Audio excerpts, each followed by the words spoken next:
bibbe fulbe ando diine maada fedde heblo sukabe Afrika weltare TV takkusan yoni to lugge to marisa to madda mulena to madda yerbaba to madda yirlabe to suroboti to mergela to agrisa to siwondu to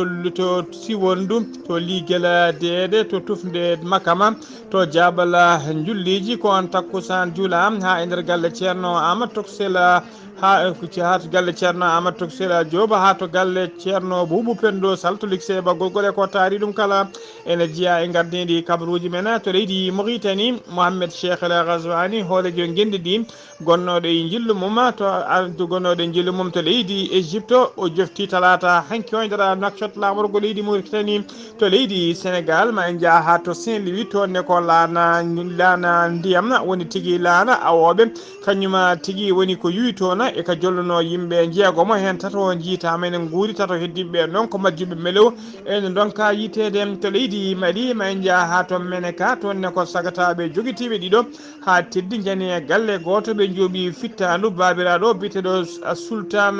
Aga Siri kañum e ɓiyuma afo to leydi Burkina Faso Roko Donatien ko kañuma wonno ministre de développement industriel du commerce de l'artisanat et des petites et moyennes entreprises kañum tigi windi lettre mum holiri tigi woppiti golle démissioni ha laaɓi ɓaade kay yimɓeɓe koolaki ɗuma bisimilla mone kerki hotondirte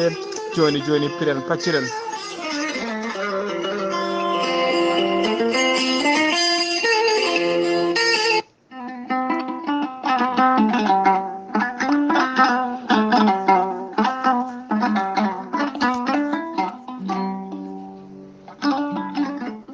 bandiraɓe funnangue hirnangue rewo e worgo Sahel e daniri jam koye are men pulaar ni wi so hunde weeli ɓooyi Allah ne wela kono kadi tawat ko gonga ne tawa an tugiɗo an mo ƴiƴam dogata e ɓandu mum ha timma an nattuɗo yaade jama an donkuɗo jokkoyde en ɗam an joguiɗo caɗele wadde farillaji maɗa gonduɗo e koyɗe musoje gonduɗo e diabète tension asmo ɓandu ƴakkoru koyɗe guloje jokkodira e gorelte joni mbiya alhamdulillah gorelte ko ha kono lipto ni walla no wargani ala produit ala haydara ko naturel ko lekki ki jomiraɗo tillini o telini koto Corée Nord ko lekki safroki rafiji kewɗi ko lekki kadi hay an celluɗo so tawi aɗa hutoro ɗum ma Allah dande rafiji kewɗi gorel te a ƴettat hen no mbiruɗa ni gulna ndiyam ha wula mbaɗa hen aɗa yara aɗa yiito hoore maɗa aɗa yiito dendagal musalla e dendagal rafiji gonɗe e ɓanduma kala ne corto ha laaɓa jiɗɗo hutorade gorel ti so tawi a yeehi to internet a waɗi site mabɓe internet a waɗi www.gorelti.com ma andu holko woni gorelti e holno gorelti hutorte beele gorelti ene wawi safrude zafi mo gonduɗa o ha no hannirta ni so tawi ko wonɓe to leydi Sénégal so tawi a yiiɗi hebde gorelti jokkodirta koye Mamadou Gaïde numéro mum téléphone ko 77 12 82 mbiɗen 77 128 23 46 so tawi ko leydi Mauritanie jokkodirta koye docteur leñol mbatta ko 37 43 76 12 so tawi ko wonɓe to leydi Côte d'Ivoire jokkodirta koye Hamidou Ba numéro mum téléphone ko 01 53 11 51 54 so tawi ko wonɓe to dowlaji dentude Amérique jokkodirta koye Abou So numéro téléphone makko ko plus 1 34 77 01 56 77 so tawi ko leydi France jokkodirta koye biyeteɗo Harouna Gayda numéro makko téléphone ko 00 336 50 99 64 43 so tawi kadi a jokkodiri on numéro dendagal kala leydi to mbawɗa wonde omo wawi rokkodema tonggode mo poɗɗa jokkodirde hano hannirta ni. musidɓe tedduɓe a nattuɗo famde hoore mum nattuɗo famde ɓandu mum mo nangata taare ustoraɗo goragu hutoro gorel te joni joni jiɗɗa hoorema hano hannirta ni.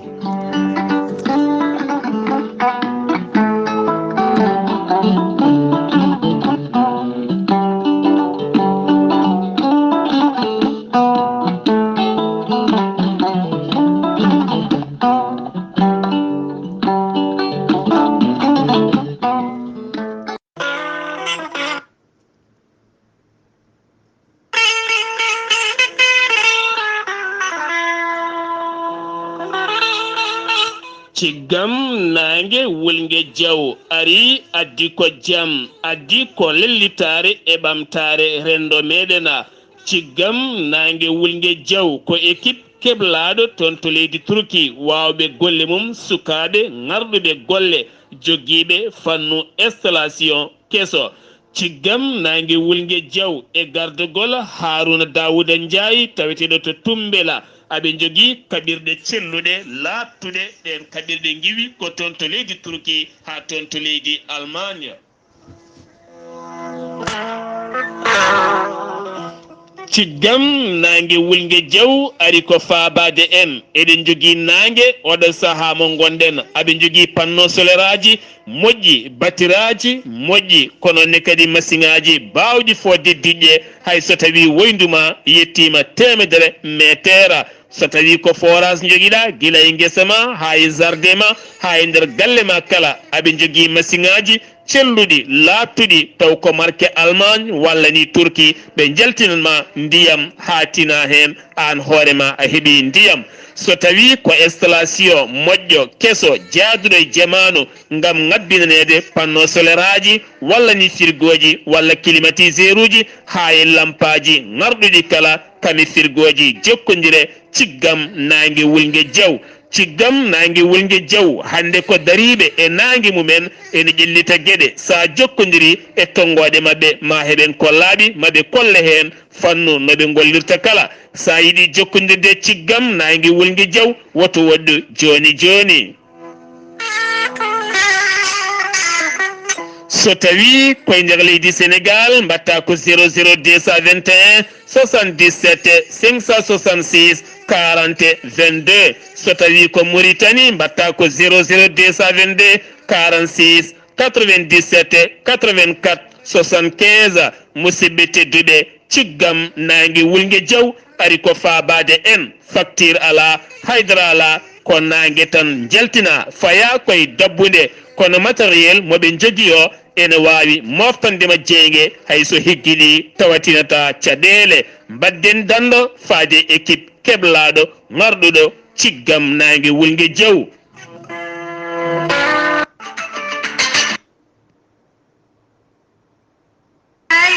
mi dañi bela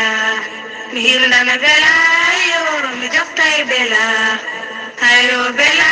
yoro mi dañi bela. docteur Djibiso wittiyanke safriyanke mo jomiraɗo rokki sellinde o saaha mo gonɗena. docteur Djibiso en andina dendagal bandiraɓe kala oɗo ñalawma hande omo tawe to wuuro teddugo woni Madina Gounass ɗo wiyete galle Guirias ceerno Hammad kala garɗon ma tawɗon docteur Djibiso wittiyanke safriyanke mo jomiraɗo rokki sellinde o saaha mo gonɗena. docteur Djibiso en andina dendagal bandiraɓe kala taweteɓe to Mauritanie ha tenti to lamorgo leydi Mauritanie woni Nouakchott musidɗo makko biteɗo Makka Bana ene tawe ɗon kala ko cohluɗa e safara sa yettimɗo ma heeɓa ko noonne kadi base makko taweteɗo to Kidira so tawi ari ha ɗon ma tawɗon sohna Aminata Sow kala ko cohluɗa ma heeɓen ha timma. siftinde ono docteur Djibiso ko safriyanke ngana ko wayno ñabbuji cuuɗotoɗe nder ɓalli fibron kis nem hémorroïde gonɗo nder e jalto bowal kala sotpis diabete tension hernie estomac ɗojji duumigo keeceji musoje koyɗe musoje koye musoje jaaɗo ha haqqille mum wirni foti ko huɗo bonko ko walla ko seyɗane donkuɗo ɓesnude ko noonne kadi musidɓe tedduɓe docteur Djiby Sow ene uddita on uddiɗo walla gonduɗo e dabare kala. sa yiɗi hebde docteur Djiby Sow safriyenke ngana taweteɗo hande to wuuro teddugo Madina Gounass to wiyete galle grillage ceerno Hammad mbatta ko 00221 77 244 92 81 walla mbaɗa 78 353 28 92 walla so tawi ko Mauritanie 00222 34 83 26 89 walla mbaɗa 31 27 79 57 so tawi ko numéro makko WhatsApp beele mbawa hebdemo ko tongode leydi Mali 00223 70 85 72 47 musidɓe tedduɓe docteur Djiby Sow e jeese moɗona ettode kaburuji mon e ɗemngal pulaar Afrique, Asie, Europe, Amérique, Moyen-Orient, Océanie. jam hiire mon musidɓe tedduɓe eɗen gone alarba jeenaya lewru novembre hitande ujunnaji ɗiɗi e nogas e ɗiɗi habruji men e ɗemgal pulara e sowta he ko musidɗo moon sehil moon Ghalii Abuu Bah enen nangani en karallagal ha mbawon yiide en to banggue YouTube ko miñi men sehil men Saydou Abou Bah hono mbiru ene gardiɗi kabruji men koto leydi Sénégal puɗɗotoɗen koninkoɓe halfinaɓe ndenka e kisala falde Kolda ɓe hinde police national ɓe kolliri tigui wonde ɓe jiiti ɓe pirti cellule terroriste woni tigui heɓɓitiɓe taw ko cellule mawɗo no fewi mawɓe mabɓe kadi wiyama tepa ɓe kamɓe oɗon cellule noon guila ñande 13 lewru mars 2022 no guila nden kay koye nder hitande gonɗe nde guila nden ɓe teske tigui ɓe goni koye nder leydi Sénégal kamɓe kanko mawɗo o noon cellule o kadi yituno ko ñande nogas jeenayi lewru octobre mayduɗo ndu ko nden tigui o wiya teɓa tawi kadi ko dadiɓe ɓe commissariat central komo Kolda ko kañumen teɓimo omo wiye Alpha Yaya Bari omo yaara duuɓi 30 e duuɓi jeeɗiɗi ene jokkodir duuɓi 30 e duuɓi jeeɗiɗi e jokkodiral kanko omo kanko noon omo yakora kadi ko kanko tigui wayoɓino fittanu biyetenoɗo Aminata Touré alias Metta Aminata Touré ɓurɗo lollude e Metta o noon warano ko guila ñande 3 lewru septembre hitande ujunnaji ɗiɗi e nogas ɗiɗi o tawano noon komo wara to ladde Kolda ha to ladde Kolda ko neɗɗo goto noon tawa kadi ko gurɗo to leydi Portugal kañum tigui habri laamu leydi Sénégal wonde biyeteɗo Alpha Yaya Bah ene tawe e nder galle goto tawateɗo to nokku biyeteɗo Gada Para e nder commune mo Kolda ko nder commune de Kolda ko on habriɓe kadi wonde kanko Bari o omo jiiya e pelle ceɓɓitiɗe woni tigui e mawɓe terroriste hen nder enquête o uddita hen noon ko nen tigui ɓe tawi tigui kamko ɓe tawi tigui ɓe goni koye heblanade wadde ko fate terrorisme yagal tawa kadi ɓe jogui bowal manggal no fewi ngal 6 hectares taw ko yidde heblude hen ɓen wiyeteɓe terroriste en woni camp d'entraînement on camp noon tawe nder ladde Saare Madiw nder ladde Saare Madiw ko wuuro tawtengo e nder commune mo Biñaraɓe e nder département mo Madina Yero Fula kilométre uji 10 hakkude mum e Kolda kanko Bari noon nde huccodire laamu ngu o holliri tigui wonde kanko ko entrepreneur ko guinenajo kono o jogui ko nationalité polonaise o holliri kadi o waɗino so waɗino tigui heblo woni formation taw ko garde rap wonde garde rapproché ko fate société biteɗo European Security akkejimi ɗum noon wonno ko 2013 ha 2015 ak jettono nana jokki e makko ha joni ko leydi Sénégal keddoɗen ɓoyata kuberi windere taw ko fugu koyngel fuɗɗo tigui ndera windere he kala taw ndina kuberi noon fettata koto katara équipe mo leydi Sénégal noon e tawi oɗo saaha joni caɗele caɗele mawɗe wawi nganu mawɗo no fewi caggal kay tinede wonde caggal kay tinede wonde Sadio Mané tawa kadi ko fugo koye ngel najo woni tigui petto fugo koye ngel gana tigui mo yakare mawde no fewi waɗano e mum ko fati kay e ndiɗon kuberi nde wonnon kay leydi Sénégal équipe mabɓe woni les Lions de Sénégal ene jeeya tigui e équipe aji ɗaftodirteɗi ndiɗon kuberi kanko Sadio Mané noon ko kikiɗe hanki o talata hanki o gañi e saaha kippu makko jusdanno e équipe goɗɗo ko nden tigui o gañi doctereɓe ɓe noon kolori tigui wonde Sadio Mané ma jooɗo kay ko famli kala jonte 4 ha jonte 6 tawi fettani ngel ɗon kubi taw fettani fugo koye ngel hollirama noon ɓe ko ñande aljuma garowo ɗo ko nden tigui Aliouna Cissé suɓoto dendagal mbiruji mum taw ko ɓeena wiyeteɓe joueur uji ɓe o ɗamini kay yaade fettoyde ndiɗon couperi to katara couperi ndi noon mbiɗen fuɗɗoto tigui fedde tigui ko fuɗɗo coupe du monde noon ɓoyata ɗum fetta saabu fuɗɗoto guila nogasa lewru gonɗen ɗum ha ñande 17 lewru décembre ha joni kabaruji men e ɗemgal pulaar to leydi Sénégal jagorgal leydi Sénégal kalfinaɗo ko fate cellal ade gollidiɓe mum ɓe kolliri tigui e nder waktuji nogase 4 cakkitiri ɗi ko 396 mo neɗɗo woni holkisaɓe e nder holkiso hen yimɓe ɗiɗo tawama e jaati ko fiɗaɓe covid 19 e nder ɓe cellanoɓe yimɓe ɗiɗo foof kadi ko ɓen ɗiɗo kala ko compte ko communautaire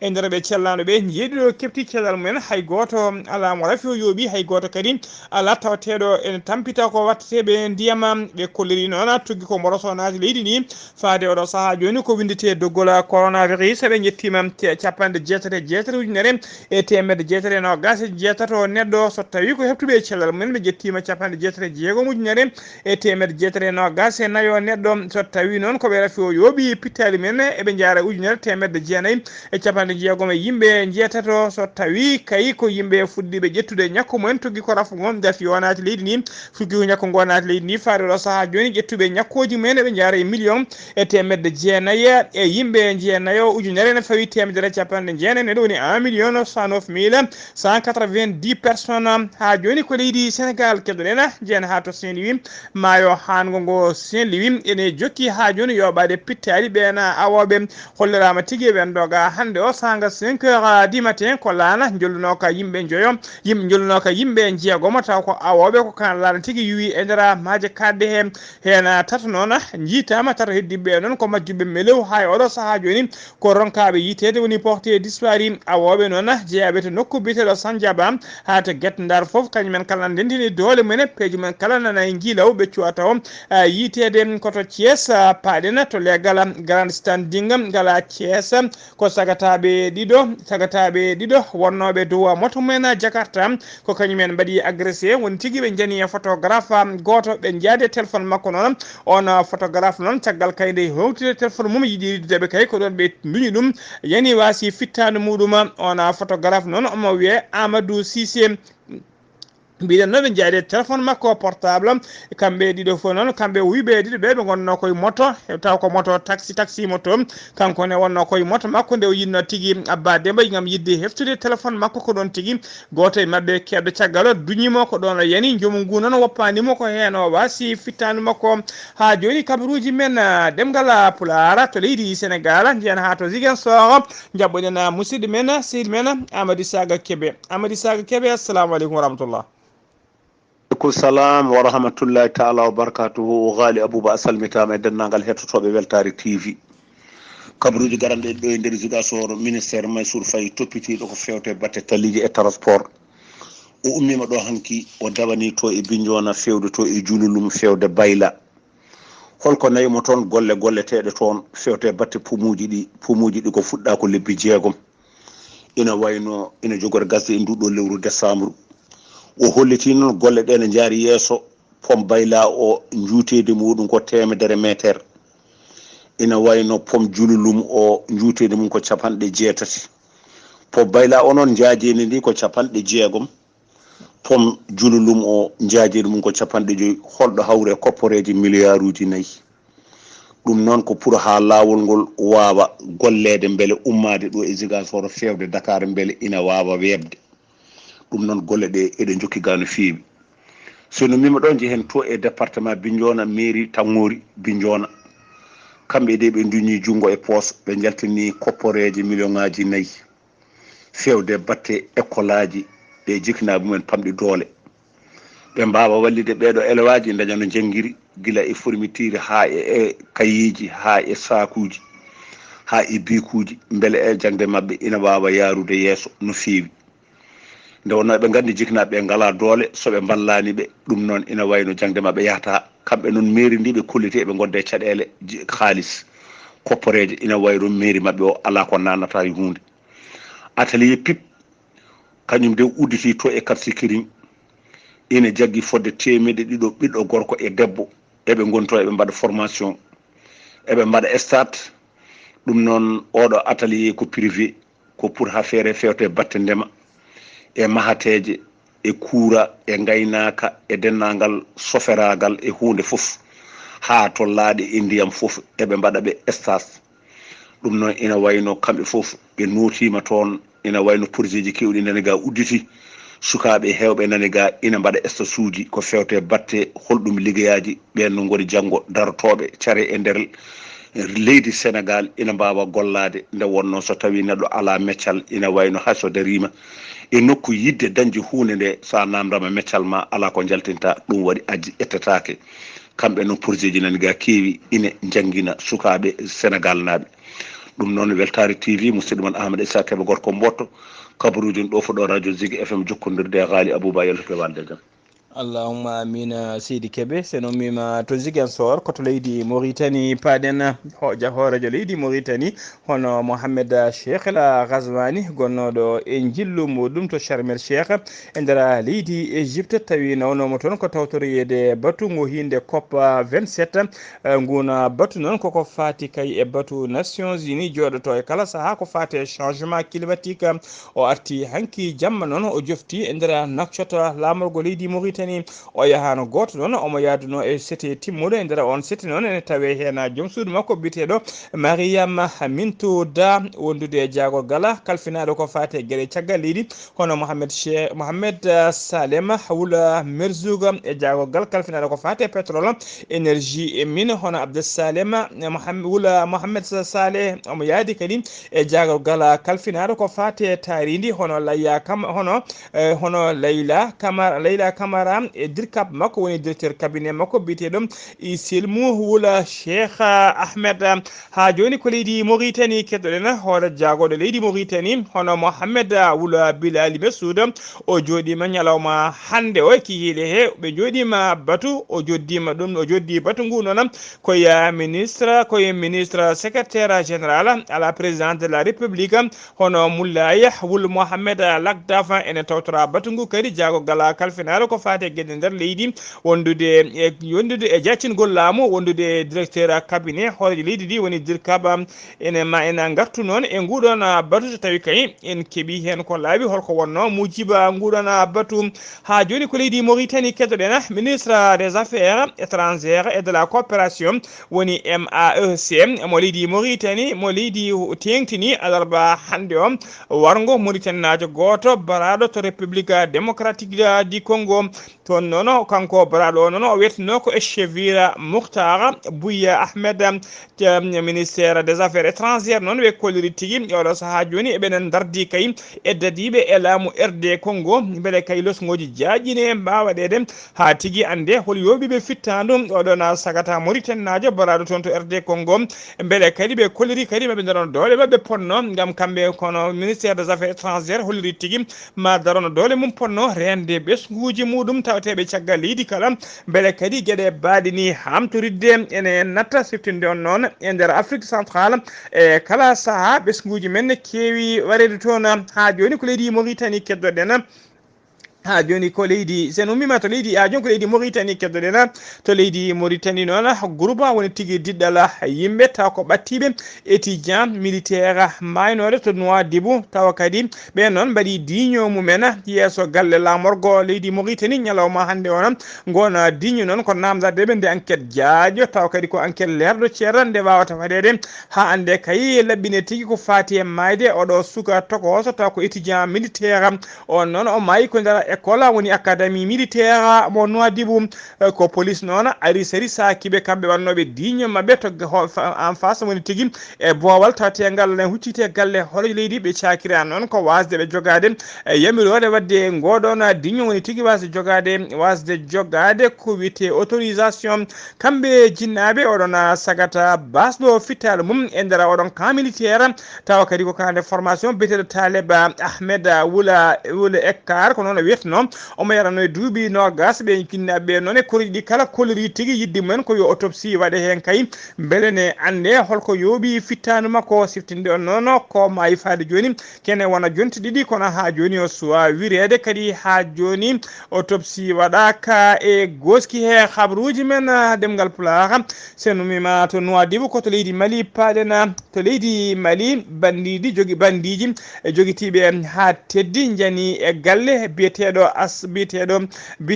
Sultana Aga Sidi ɓe joɓima fittanu makko kanko ɓi ko afokala ɓe mbari kamɓe bandiji ɗi noon ko bandiji ɗiɗi joguitiɓe ha teddi kañum jani e galle makko sanga 10h betere ko nden tigui jane makko joɓi fittanu makko ɗum wonno ko ñande jamma jeetati ene wiyata 9 novembre woni jamma beddo ɗo sanga 2h du matin